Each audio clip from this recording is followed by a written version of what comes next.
उस दिन भी इतनी राजी नहीं हुई थी जिस दिन बच्चा पैदा हुआ था, उससे अधिक राजी उस दिन हुई जिस दिन वो वीर गति को मुझे पीठ दिखा के भागे। उनके लिए भी हमने कहा रण चालू सूत भाग्योन धावा घामा लथपथ थाय मायड़ हांचल बाडियान धन चुड़ो चटकाए।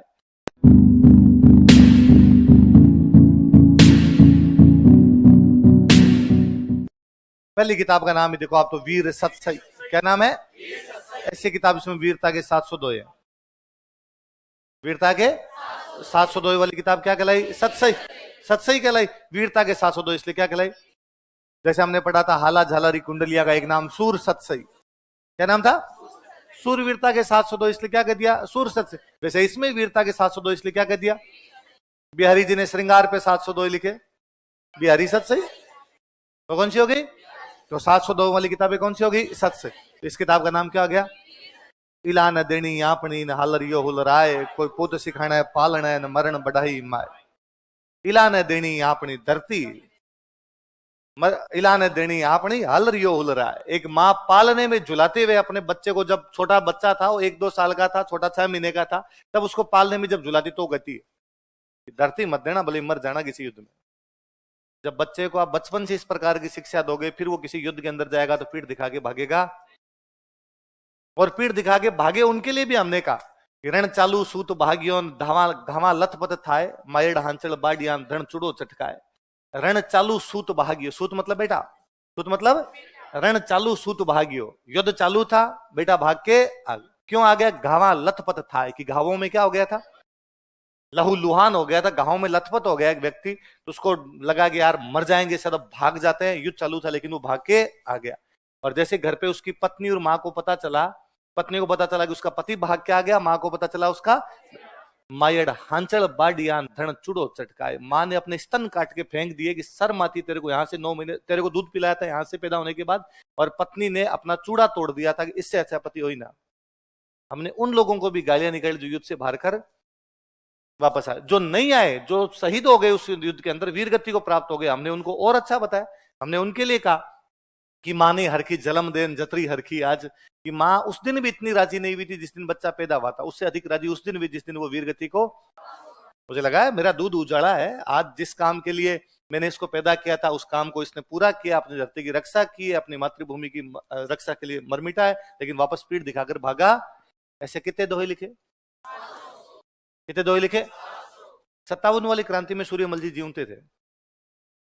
57 की जब क्रांति हुई थी तब सूर्यमल जी थे। तो उस समय इस किताब के अंदर के यदि कोई दोहे पढ़े तो उस हर व्यक्ति में वीरता की बात है। इसका मतलब कवि अंग्रेजों के खिलाफ जगाना चाहता है, अंग्रेजों के खिलाफ जगाना चाहता है तो अंग्रेज विरोधी साहित्य, अंग्रेज पक्ष का साहित्य। जिन बन भूल ने जाऊं तान गेंद गिये गिदराज, उन बन जम्बुख ताखड़ा ने उधम मंडे आज। जिन वनों में कभी बड़े बड़े जंगली जानवर भी जाने से कतराते थे, उन वनों में आज आके कोई सुअर है, जंबूखन, इस प्रकार के छोटे मोटे जानवर है, वो भी आगे तांडव मचा के चले जाते हैं। कहने का मतलब था जिस राजस्थान में कभी मुगल और तुर्क भी आने से डरते थे, उस राजस्थान में अंग्रेज, पिंडारी, मराठे तांडव मचा रहे हैं। कभी कहना चाहता है कि अरे इनकी तो औकात ही क्या, तुम्हारे बड़ के तो उनसे लड़ लिए थे, खड़े हो यार, इनके खिलाफ तो कम से कम लड़ो। किस राजा के दरबार में? राम सिंह। कहाँ के राजा? तो बूंदी के राजा ने एक बार इनको कहा कि यार बूंदी का इतिहास लिखो। कहाँ का इतिहास लिखो? कवि ने शुरू किया बूंदी का इतिहास लिखना। बुक का नाम वंश भास्कर। क्या नाम? अब इतिहास लिखेगा तो राजाओं के बारे में बताया जाएगा, राजा अच्छा भी हो सकता है और बुरा। तो कोई बीच में बुरा राजा है तो लिखा कि राजा बेलखना था। तो राम सिंह ने कहा कि प्लीज थोड़ा ध्यान रखो यार, मेरे तो परदादा जी थे, थोड़ा ऐसे लिख दो, कम अच्छे थे, ऐसे क्यों लिखो बेलखने थे। भाई जो है मैं वो लिखूंगा, मैं इसमें कोई भी चेंज करूंगा। थोड़ा और को राजा यार का, ये तो डबल बेलखना था। कभी इनका सर ये ऐसे नहीं तो यार खा जाओ, थोड़ा सही कर लो यार, ऐसे शब्दों का इस्तेमाल मत करो। कभी ने कहा मैं लिखूंगा तो ऐसे लिखूंगा, वरना और किसी से लिखवा लो। बीच में छोड़ दी। तो वंश भास्कर लिखना शुरू किया था लेकिन बाद में बीच में छोड़ देते हैं। बाद में इनके बेटे थे मुरारीदान। क्या नाम है? इनके खुद के तो बेटा हुआ ही नहीं था, गोद लिया था एक बेटा, दत्तक पुत्र थे मुरारीदान, उन्होंने पूरा किया था। तो बूंदी का जो राजा राम सिंह है, तो कहते हैं राम सिंह के साथ खूब अच्छी बनती थी सूर्यमल जी की। तो राम सिंह का महल और सूर्यमल जी का घर दोनों एकदम पास पास में थे। तो सूर्यमल जी एक तो यूं बड़े स्वाभिमानी टाइप के वैसे आदमी थे। कहते जब बुक भी लिखवाई थी ना, जब वंश भास्कर, तो सूर्यमल जी ने कहा था कि मैं नहीं लिखूंगा, लिखने के लिए आदमी दे, मैं केवल बोलूंगा। राजा ने कहा ठीक है कोई बात नहीं। कहा एक लाइन को एक ही बार बोलूंगा, तो ये नहीं करना चाहिए सर रिपीट करो। ठीक है कोई बात नहीं है, मेरी मर्जी आएगी तब बोलूंगा। राजा ने कहा ठीक है। तो राजा ने 6 बंदे दिए। कितने बंदे दिए?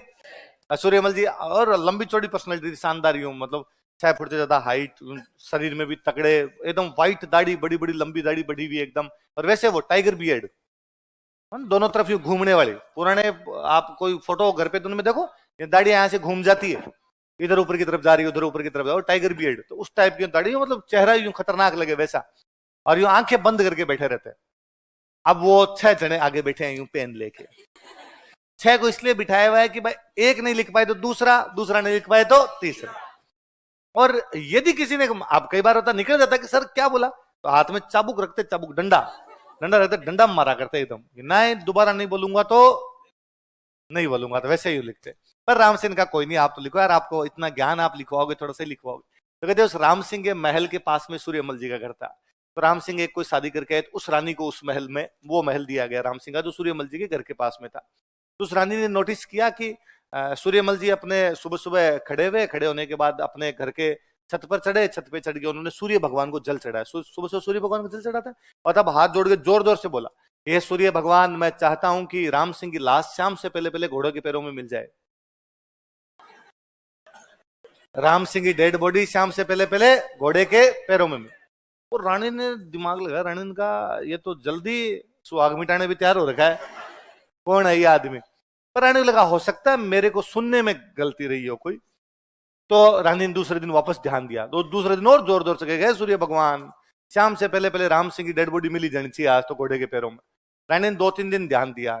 फिर रानी ने एक दिन, राम सिंह जी जब खाने के लिए आए तो उसने राम सिंह जी को कहा कि एक बात बतानी थी, मैं कह नहीं पा रही थी आपको। राम सिंह ने कहा अरे बताओ बताओ, किस बात का, इसमें क्या दिक्कत है, बताओ तुम्हें कोई दिक्कतें आ रही है? कि नहीं दिक्कत नहीं है, एक बात पूछनी थी आपसे कि हाँ ये पड़ोसी जो अपने हैं ये कौन है?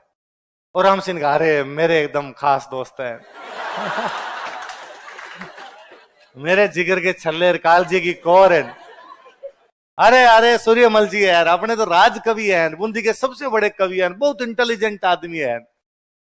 रानी ने मन ही मन सोचा कि मारला तो भोला ही है ना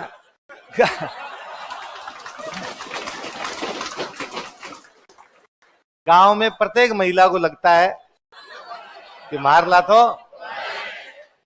कोई महिला ये नहीं कहती कि मेरे वाले पति तेज है, सबको लगता है कि मेरे पति तो भोले हैं, बाकी पूरा परिवार उनका फायदा उठा रहा है।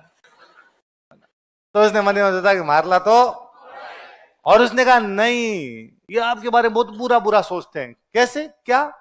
अरे कि सुबह सुबह डेली खड़े होते हैं और सुबह सुबह खड़े होकर कहते हैं कि हे सूर्य भगवान, शाम से पहले पहले राम सिंह की लाश घोड़े के पैरों में मिल जानी चाहिए।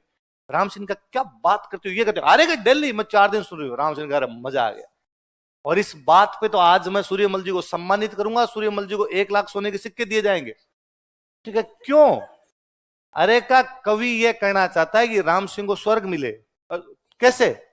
तो घोड़े के पैरों में लाश तब मिलेगी जब युद्ध में लड़ता हुआ मारा जाऊंगा, और युद्ध में लड़ता हुआ मारा जाऊंगा तो मुझे क्या मिलेगा? तो डेली मेरे लिए स्वर्ग की कामना करता है कवि। अरे बहुत अच्छी बात बताई आपने, थैंक यू रानी ने मन ही मन सोचा कि मारला साची बोला है